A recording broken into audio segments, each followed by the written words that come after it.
Bismillahirrahmanirrahim. Assalamualaikum warahmatullahi wabarakatuh. Sahabat beriman yang dirahmati Allah. Salat adalah ibadah yang agung. Ia adalah penghubung langsung antara seorang hamba dan Robnya.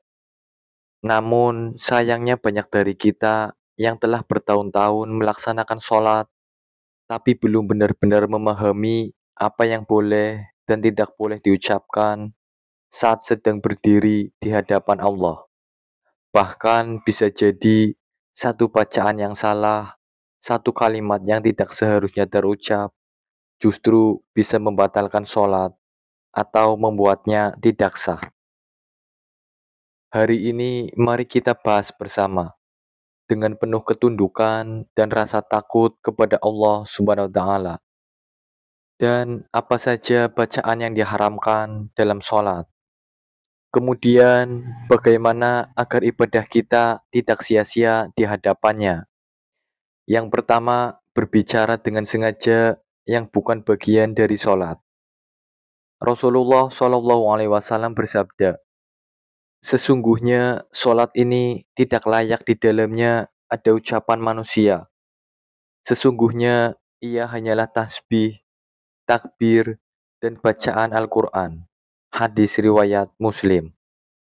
Artinya, mengucapkan kata-kata biasa seperti mengobrol dengan orang di sebelah, menyahut panggilan anak, atau mengatakan iya atau tidak saat dalam keadaan sholat bisa membatalkan sholat. Hati-hati, jangan remehkan lisan, karena sholat adalah waktu kita hanya boleh berbicara kepada Allah, bukan kepada manusia. Yang kedua, mengucapkan doa duniawi dengan niat dunia. Dalam sholat, kita diperbolehkan untuk berdoa, terutama di sujud atau setelah tasyahud. Tetapi ada adab dan batasannya.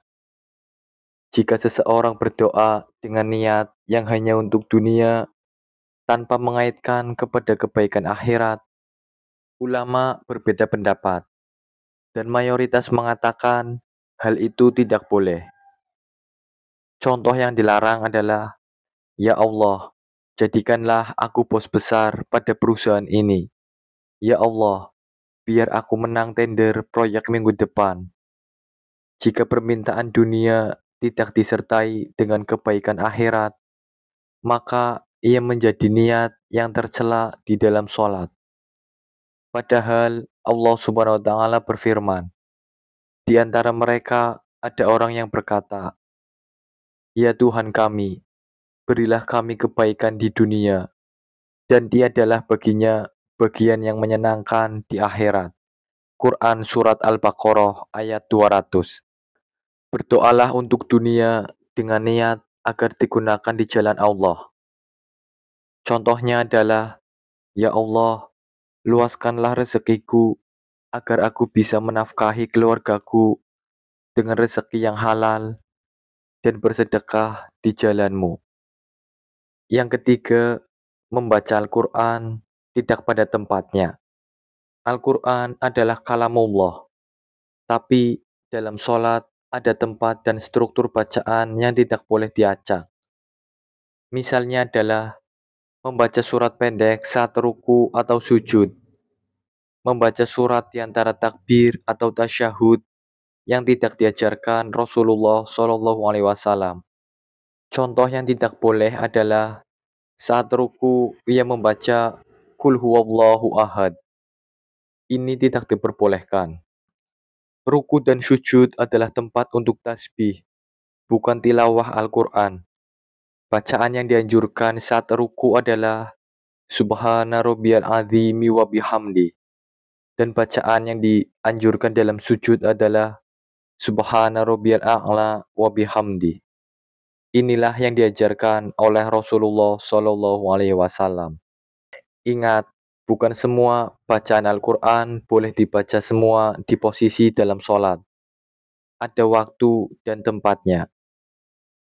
Yang keempat, berzikir atau menambahkan bacaan yang tidak ada tuntunannya. Terkadang karena terlalu semangat, Seseorang menambahkan bacaan dalam sholat yang tidak diajarkan Nabi Muhammad SAW. Contohnya adalah menyisipkan bacaan seperti Hasbunallah wa ni'mal wakil di tengah-tengah rokaat, padahal bukan bagian dari tuntunan. Ingat, ibadah itu bukan tentang perasaan, tapi tentang ketaatan. Semangat ibadah itu baik, tapi harus dilandasi ilmu. Tanpa ilmu, jika terlalu bersemangat, bisa menyesatkan. Sahabat beriman yang dirahmati Allah, jangan biarkan bacaan yang tidak tepat merusak ibadah yang kita jaga setiap hari. Salat bukan hanya gerakan, ia adalah ucapan zikir, doa, dan tunduk yang sangat teratur dan penuh kehati-hatian. Rasulullah Shallallahu Alaihi Wasallam bersabda, betapa banyak orang sholat, tetapi ia tidak mendapatkan dari sholatnya, kecuali rasa lelah semata. Hadis riwayat Ahmad. Maka mari kita belajar memperbaiki bacaan, memperbaiki sikap dalam sholat, dan memahami apa yang boleh dan apa yang tidak.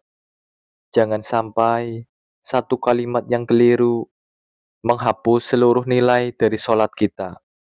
Wallahu a'lam bishawab. Demikian yang bisa saya bagikan.